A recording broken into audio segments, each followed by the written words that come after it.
In 1 year's time, on July 23rd, 2021, the stadium behind me is hoping to host the beginning of the Tokyo Olympics. But will that be possible? I'm Jet Tarrant, and this is Sports File. This is the first time in Olympics history that the 1 year to go event is having to be repeated. This time last year, there was a glitzy ceremony involving International Olympic Committee President Thomas Bach and Japanese Prime Minister Shinzo Abe. It's not going to be the same this time around.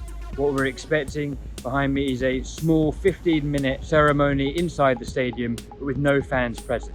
There's going to be a short video shown, which will hope to build encouragement towards the Games once again in a year's time. So far, organisers have secured all 42 venues needed to host the Games next summer. They've also developed the competition schedule. The first event will be women's softball in Fukushima on July 21, but there's still a long way to go. There are three key areas that Tokyo organisers have to get right.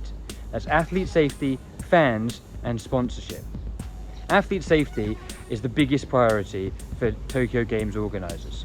There's 11,000 athletes expected to come here next year for the Games, with the majority of them staying at the Athletes' Village. How they come in, when they come in, how they are treated when they're here, are all things that have to be considered by organisers.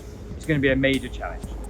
Approximately 7 million tickets were sold for the Olympic Games, but with the Games being rearranged, not every fan is going to be able to accept their ticket.